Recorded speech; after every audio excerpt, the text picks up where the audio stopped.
It was September 1998. Our 6-man SEAL team was sent on a mission into the Louisiana swamps. Command called it a routine mission. Routine. Even thinking about that word makes me laugh painfully. What happened in that swamp? There was nothing routine about it. Something was hunting us, something that shouldn't even exist. 6 men went in, but only 2 came back alive. My name is Jack Rowland. I'm a former Lieutenant Commander of SEAL Team 4. For the past 25 years, I've kept this secret buried inside my chest. The military told the world I was retired due to PTSD, mental stress. But how do you fight an enemy that officially doesn't exist? How do you report a mission whose codename alone could land you in prison? Why am I telling this now? Because Miles Carter, the man who survived that night with me, died 3 weeks ago. The doctors said it was a heart attack. But Miles was as fit as a 25-year-old. 2 months before he died, he told me he was seeing the shadows again. He knew. They had found him. Now I am the only one left who knows the truth about Operation Blackwater. If I'm next, then at least this story should survive. Now it's up to you what you choose to believe, because government files only tell lies. In the late 1990s, drug smuggling had risen beyond control. The DEA and FBI had given up, so JSOC called us in. The plan was simple: go into the Atchafalaya Basin and identify the smuggling route. But the moment I saw that swamp, my heart sank. Millions of acres of ancient trees, black water, and a silence so deep you could hear your own heartbeat. There were 5 others with me. Miles Carter was my chief. Luke Hensley was our comms expert. Aaron Pike was our youngest medic. Noah Bell could carry heavy gear like a machine. And finally, our point man, the one we called Ghost. Ghost was the kind of man who could sense the enemy before it even moved. On the night of September 17th at 9 p.m., we were dropped in by helicopter. The moment our boots touched the ground, the heat and humidity wrapped around us like a wet blanket. Even at night, the temperature was 90 degrees. The air was so thick, it felt like you were drinking water with every breath. The helicopter left, and behind it came a strange silence. The buzzing of insects, frogs croaking, and something moving in the water. It all made you feel like you didn't belong there, like you were an outsider. We had been moving for nearly 3 hours. The water was up to our knees, and the mud kept pulling our feet down. Then Ghost raised his hand, signaled to stop. His face had gone stiff.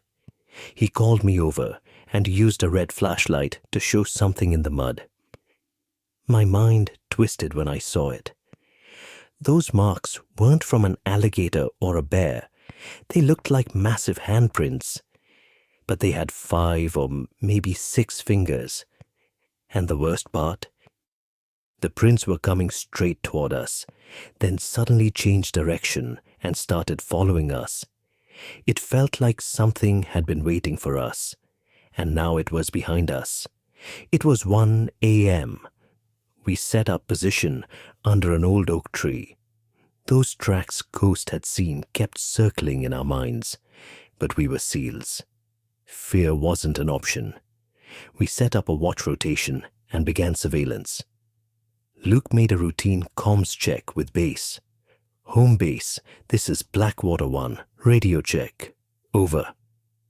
A voice came back. Radio Lima Charlie, Blackwater 1. Good hunting. Everything seemed normal for the next 30 minutes. Ghost came to me. His face was drenched in sweat, but not because of the heat. He said quietly, "Sir, those tracks, they're circling our position. Whatever it is, it knows we're here." I reassured him, but inside me, alarms were already ringing. Then Luke called me. "Sir, listen to this." I put on the headphones. At first, there was only static, but beneath it, there was something else. A sound like an animal trying to speak. There was a strange rhythm to it, the pitch rising and falling. I kept listening, and then a chill ran through my body. From within that static, a clear human voice came through. But it wasn't human. It said, "We see you." Then a moment later, "We are coming." I threw off the headphones. "Everyone on full alert," I ordered. We had no answers. Training had taught us to fight enemies, not ghosts or mysterious signals. I ordered no one to sleep. We all gripped our weapons tight and stared into the darkness.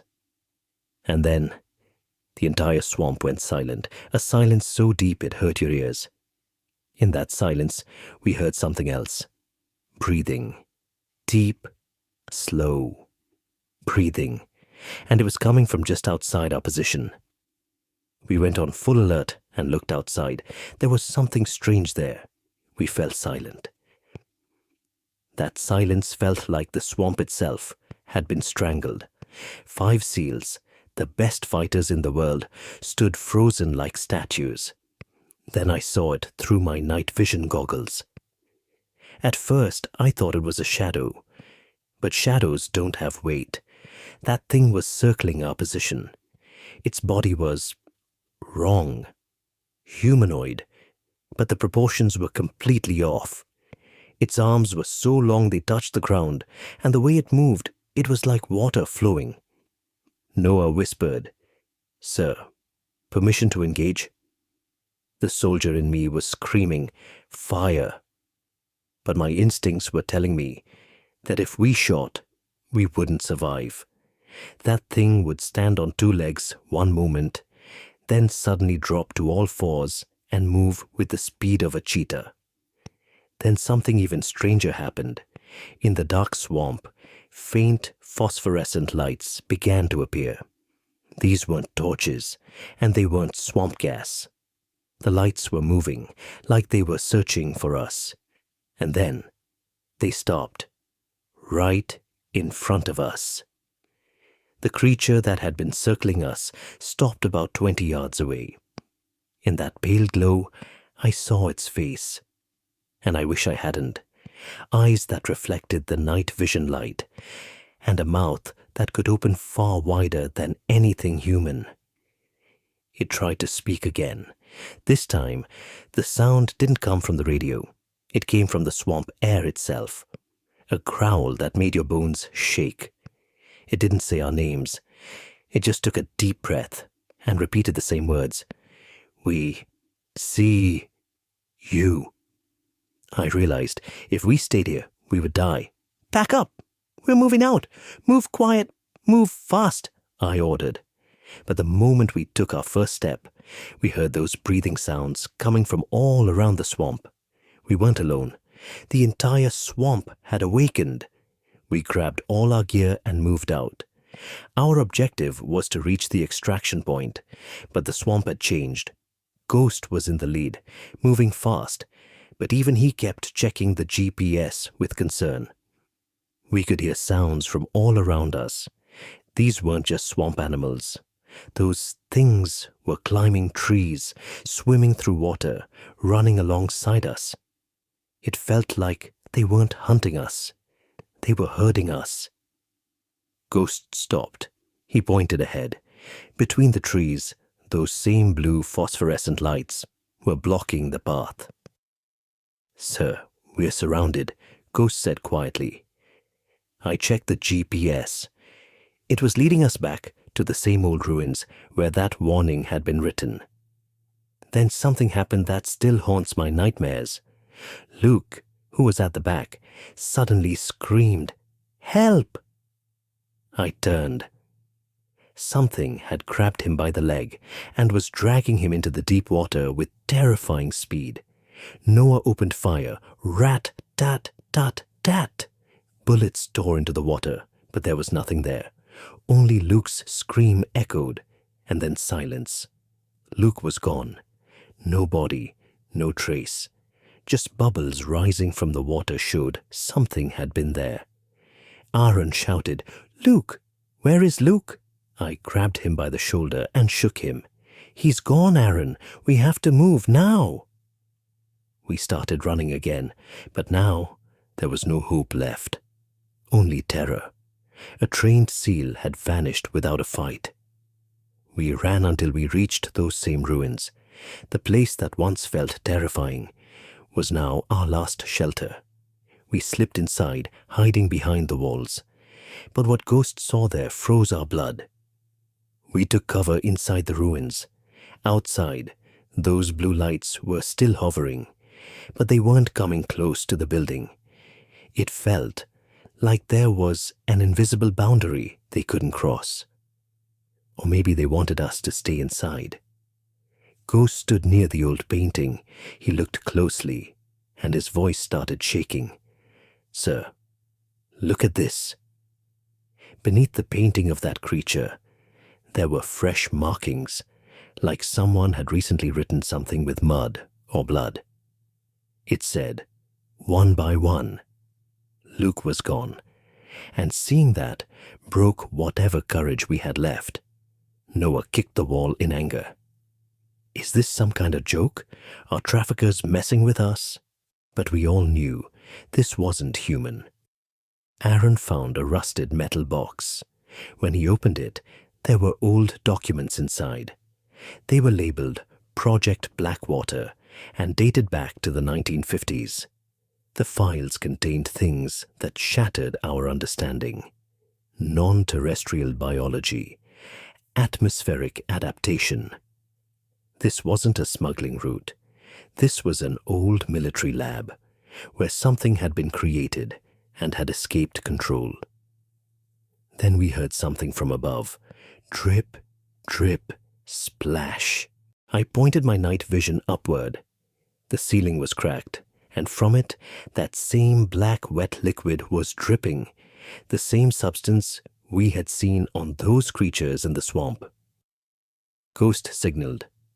"Sir, they're not outside," I asked. "Then where are they?" Ghost slowly pointed upward and said, "They're on the roof, and they found a way inside." At that moment, something heavy crashed in the back of the building. Our safe place had turned into a death trap. We thought these concrete walls would protect us, but we forgot.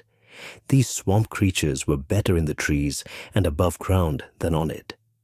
That dripping substance. It wasn't mud. It was their saliva. Noah raised his gun toward the ceiling. "Come down, you bastards," he hissed. But nothing came. Only a strange scurrying sound echoed, as if something massive was crawling across the concrete. Then suddenly, our medic Aaron screamed. Something had grabbed him by the shoulder. That hand, it wasn't human. Its fingers were unnaturally long, covered in dark, filthy skin. Aaron pulled out his knife and struck at it. But the creature was so strong, it lifted him into the air. We opened fire. Rat-tat-tat-tat. The entire room lit up with muzzle flashes. Bullets struck the concrete, throwing sparks everywhere. The creature dropped Aaron and vanished into the darkness. Aaron hit the ground, his shoulder badly injured, but he was alive. Ghost shouted, "Sir, it's not just one. They're all around us." I looked through the night vision. From cracks in the walls and the broken ceiling, dozens of eyes were staring at us. They weren't attacking. They were exhausting us. They wanted us to panic and run. I looked at Miles and Noah. "We have to get out of here.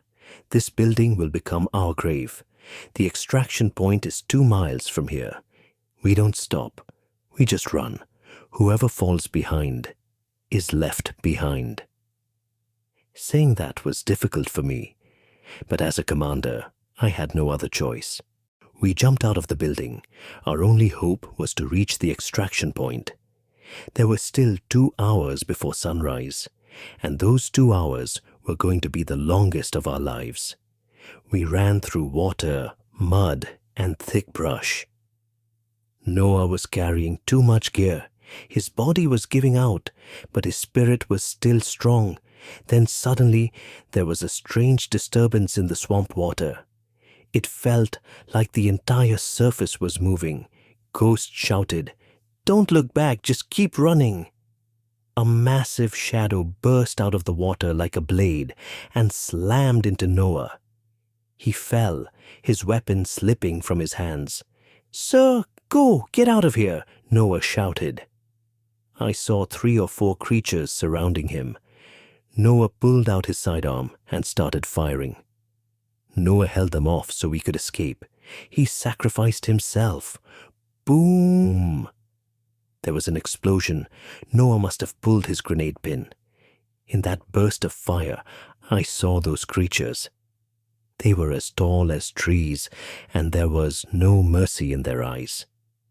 Now only 4 of us remained. Aaron's shoulder was soaked in blood, and in Miles' eyes was a kind of fear I had never seen before. "We need to reach the extraction point," I said, but when I checked the GPS, my heart dropped. We were lost. We weren't heading toward the extraction zone. We were deep in the part of the swamp where there was only death. The swamp was playing with us. All our electronic devices were failing. Then Ghost looked at me, his eyes completely frozen. "Sir, it's behind me." I looked behind him, but there was nothing there. Then I realized it wasn't behind him. It was inside him. Ghost was our strongest man. He knew the swamp like the lines on his hand. But that night, the swamp had claimed him. When he said, "It's behind me," he didn't mean a shadow. It was something inside his body. Something was moving under Ghost's skin, like insects crawling. He threw his gun away and started clawing at his throat. "Sir, run! Get out! Run!" His voice was no longer human. It was the same distorted, growling sound we had heard on the radio. We watched our brother change before our eyes. His body was stretching, his fingers elongating into the same form as those creatures that killed Noah and Luke. Aaron, our medic, ran toward him. "Ghost, I can save you." I shouted, "Aaron, get back!" But it was too late. Ghost, or whatever had replaced him, grabbed Aaron in an instant. With a single motion, he slammed him into the water. Miles opened fire, but Ghost moved so fast the bullets only tore through the water. Now it was just me and Miles. We ran through the swamp like madmen. Behind us, we could hear Ghost's scream, a horrifying mix of pain and hunger. We weren't running toward the extraction point anymore. We were just running away. Then suddenly, we saw the lights of a helicopter ahead. A final glimmer of hope. But the swamp hadn't played its last card yet. As we got closer to the helicopter, dozens of hands emerged from the water. They grabbed Miles by the legs. I stopped, grabbed his hand, and then I saw it. The helicopter pilot's eyes were the same black void. The helicopter was above us, but it wasn't an angel sent to save us. When I looked up, the pilot's face had no expression. His eyes were completely black and lifeless. We realized it wasn't there to rescue us. It was there to watch the hunt. Dozens of hands rose from the water, pulling Miles down. I tried everything to save him. "Jack, don't let go," Miles screamed. I fired into the water, but those things wouldn't stop. Then Ghost, now fully one of them, stood in front of us. Ghost didn't kill me. He grabbed Miles and then shoved me hard, throwing me onto a patch of dry land. Maybe some part of Ghost was still alive, trying to save his commander. I watched as both Miles and Ghost disappeared into the depths of the swamp. Then silence fell, like nothing had ever been there. The next morning, Another helicopter arrived. This time it was a real rescue team.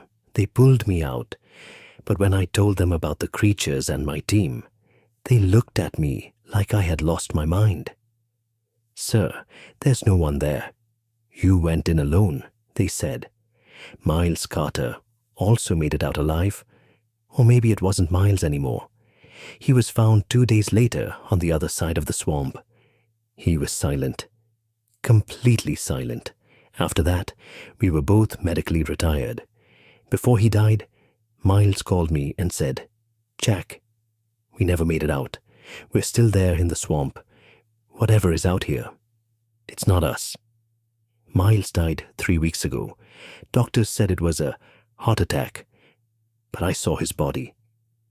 Black blood was coming out of his gums, just like Ghost. And now, tonight, outside my bedroom window, that same old blue light is glowing.